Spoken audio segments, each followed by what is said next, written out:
What up, Gripsters and random YouTubers? Evan here for Grips.com, continuing with Project Get Me Stacking. Today's question comes from Joseph, and it reads, Hey Evan, I've qualified for a couple of big tournaments. One is a $1,000 buy-in, and the other is over $5,000. Heaps. I have played live poker before, but never won a great deal, and my online stats are okay, but again, never hit a five-figure payday. In fact, the $5,000 tournament is the biggest win I've ever had. My question is, how do I prepare for these and not allow myself to be a bag of nerves in the event? I know I'm good enough to cash and maybe even run deep, but I'm really worried the significance of money to me, quote, I'm pretty broke, is going to be playing on my mind. Thanks, Joe. This is a great question, and this is something that happens very frequently when players are, playing satellite events, trying to get into the big events, really going after the dream of getting that big score. But when they get that one step closer, they're like, oh, wait, I don't know if I'm actually ready for this. And this is something I can totally relate to. So in this video, I'm going to give 3 tips to help with the preparation for this process and the calming of the nerves. And I'm also going to share a personal story from back in the day. So I'll start with the story first. I used to play on pokerroom.com way back in the day, and I was really good at satellites. I'd found that the satellites had a lot of overlay, there was a lot of dead money, and the players were pretty weak on average. So I played these $20 satellites to these $160 tournaments. Now the satellites were a shallower structure, more simple, like your typical live satellite. And I was really good at them. In fact, I think I had a cash rate of something like 80% because I knew the structure and I knew how to cash. I was really good at cashing. I wasn't so good at winning tournaments, but I was very good at cashing. So I banked up all these Ace of Aces tickets, and I was like, man, I'm the man. I got like 20 Ace of Aces tickets. I'm going to just crush this leaderboard. And then the actual tournament started, the events. And they were not the same as the satellite. They were much deeper stacked. They had tougher players, and they had a much smoother structure. Also in these tournaments, the goal was to obviously go for those top 3 places, as we talk about in the MTT strategy guide. And I simply hadn't catered my game to going for that because I didn't have a lot of experience with tournaments or a lot of training with tournaments. I was more of a cash game player and more of a satellite player.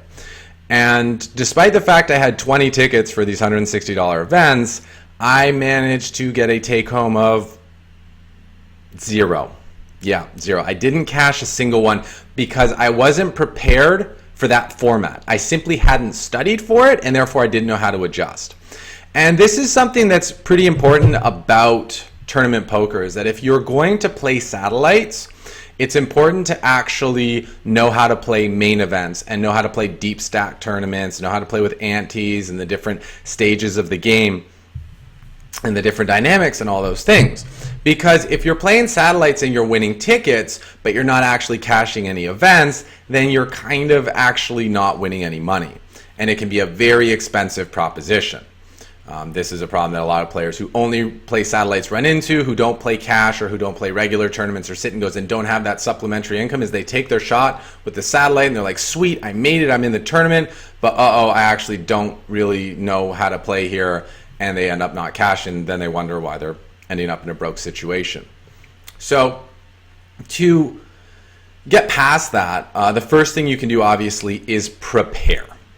And you want to prepare ahead of time. So get the information for how to play deep stack live tournaments. My MTT strategy guide is great for that. Or if it's specifically dealing with nervousness and dealing with the live setting, then doing things to boost your confidence will be very powerful. Everything in my MTT Mastery bundle, the Grips Mastery bundle, covers that in depth. It's a specific mental game kind of program to help you get in the right frame of mind, help you know what to do before the tournament, during the breaks, after the tournament, at the end of day 1, when you're going to sleep before day 2, and all these things that will really help you have a positive state of mind. Now that's the second thing, is building your confidence in yourself. Regardless of what's going to happen at this event, you want to go in there telling yourself it's going to be a positive experience, because then your mind is going to seek things that will lead to a successful outcome. If you're expecting for positive things to happen, if you're expecting yourself to play well, if you're expecting yourself to good decisions, that's going to be a bit of a self-fulfilling prophecy in that you'll do the things that give you the best chance of winning. If, however, you go in there thinking, oh, I'm not deserving, I'm not good enough, I don't even know what I'm doing at this tournament, you are going to manifest a negative outcome. So programming your mind to expect positive things and expect you to perform well regardless of the final outcome is very key to bringing your best game and playing your best. The last thing that is very beneficial, especially for people who play a lot of satellites but don't have a lot of money, is to sell action. You know, I see that you've won $6,000 worth of tickets and maybe your comfort zone is playing for $500. So in that case, you could sell half the action for the 1K, 90% of the action for the 5K, still lock up $5,000 so you've got some profit and you've got more confidence because you're not in that broke situation, but you still get to play the tournament. You still get the practice, you still get the experience, and you get to do it at a lower risk. So you get the same quality of practice with a lower level of financial risk, which is a pretty sweet proposition. The other benefit to selling action is that if you do have a positive outcome, i.e. you come home with money, it's going to be even more positive because you're going to get to share that money with people you care about. Also, you're going to have people rooting for you, and those people are going to be reinforcing that self-confidence, that positive state of mind that you want to cultivate that's going to be able to carry you through the long days and help you get through those spots where, you know, maybe you doubt yourself because you made a mistake, but then you got all this positive feedback coming and you're like, okay, you know what, it's no big deal, I'll put it in the past. A big mistake that I made with tournaments is telling myself I wasn't good enough because there were good players in the field, because there were some real sharks in the field. I'm like, I'm not good enough, I shouldn't be playing this event.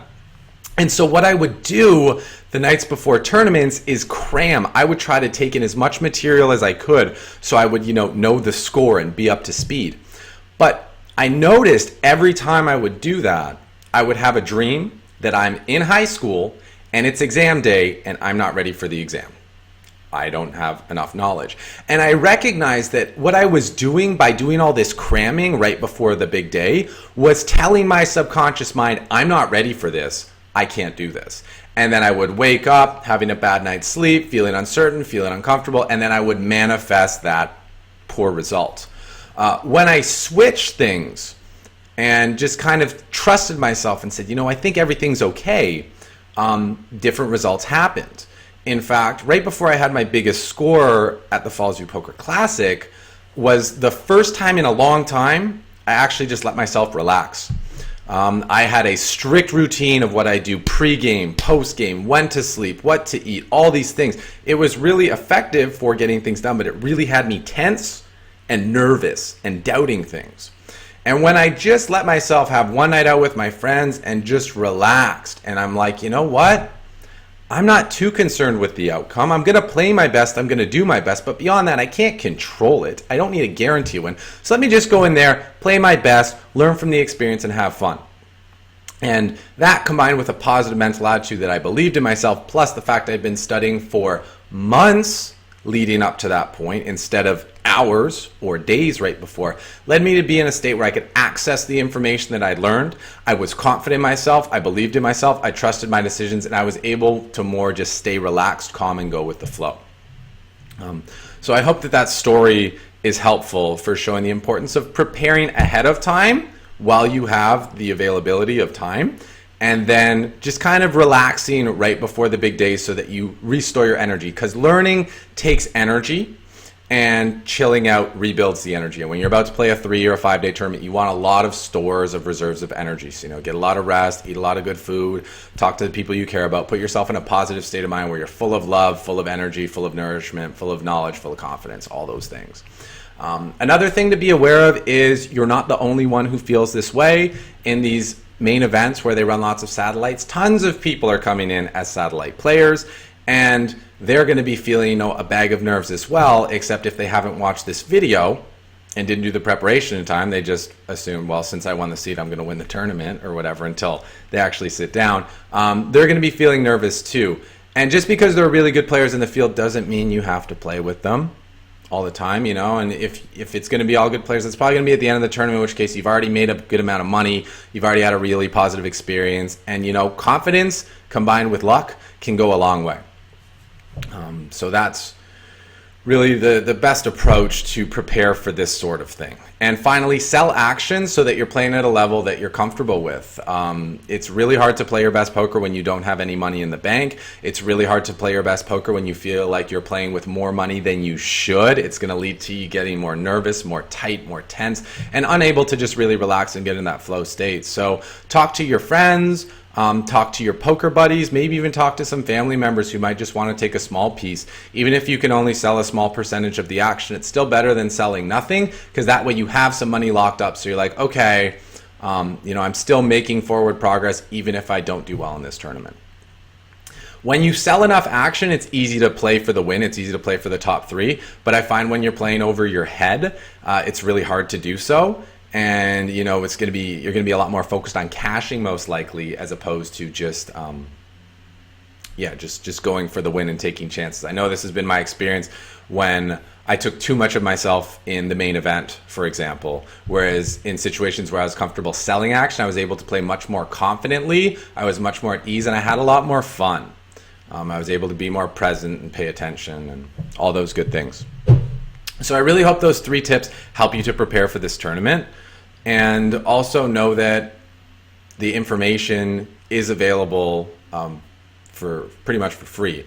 I do have the promotion going with the free bundle at grips.com/free, where you can get your choice of one of my mastery items, the Peak Performance Poker, the 5 Pillars of Peak Performance Poker, a Life-Changing Score where I actually recap my experience at the Falls View Poker Classic, and my World Series of Poker winning system, which is a 6-hour program teaching you how to prepare and adjust and recover so that you're just going to have that confidence, and it's really going to instill that.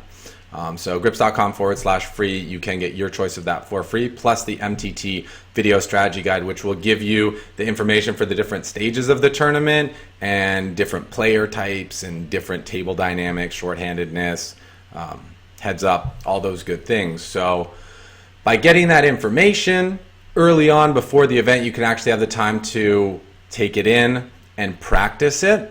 And when you practice it, then you really start to understand it. That's the other thing I recognize from my dreams, is when I'm just trying to take in the information and then go out there and apply it for the first time when it's the final exam, that's not going to work. But if I take in the information and apply it and understand it a bit, then go back to the information, then apply it and understand it more, then it's really refined and I actually get the concepts and I can trust myself that I know that information, and then when I go play, I'm going to do better. So definitely take advantage of the free bundle. Get that information in your hands as soon as possible. Don't be afraid or embarrassed to sell action. There's no need to take all your own action. It's still going to be a big score if you hit it big, and it's going to be really rewarding and a really good feeling to get to share with your friends, family, whoever else invests in you. And finally, just believe in yourself. Trust that whatever happens, it's going to be a great time and it's going to be a learning experience, and there's going to be another opportunity in the future. And if you do the most that you can to learn from this experience, it's going to benefit you greatly in the future and pay serious dividends. All right, Joe, so I really hope that answers your question, helps you prepare for this tournament, and I hope to be hearing that you had some positive results as a result of playing in this event. Now, for the gripsters, you, my man, right there. I'm liking to get back into the flow here, sharing some videos with you. I've done a lot of learning, and I've done a lot of self-work and a lot of introspection, and I've picked up a lot of things, and now I have a lot to share. So if you have any questions for me, please send them to evan@grips.com with the subject line, Get Me Stackin'. They can have to do with poker, they can have to do with mental game, they can have to do with the spiritual game, because I've been studying all those things pretty in depth, and I have a lot of knowledge that I'd really like to share, because I really want to assist you in having the most positive and empowering experience through your poker practice as possible. This is a game that has the ability to really cultivate a lot of virtue and a lot of power and a lot of self-discipline and a lot of personal development when approached the right way. But it's also a game that can get us into a lot of trouble, financial trouble, addiction issues, emotional issues. A lot of problems can come from this game and looking at it the wrong way. So if you're feeling lost or you're feeling unsure, I would really appreciate if you can send me those questions so that I can, kind of be your guide along the way and share my experience and my mistakes to help your journey be a little bit more smoother, a little bit more enjoyable, and ultimately probably more profitable. My only request before you send your question is that you look through the archives of Project Get Me Stacking and ensure that it hasn't been asked and answered already. But otherwise, I'll very much look forward to assisting you in your development as a player. If you know anyone who would benefit from this video, please share it with them. And if you have any insights on the topics of how to prepare for tournaments like this where it's a little out of your bankroll or something you've done in the past, please leave that in the comment section so that we can all learn from each other. And when you're done with that, you know what to do. Take what you learned, go out there, and get stacking. Peace. I don't have an editor right now, so I'm just going to have to end the video like this.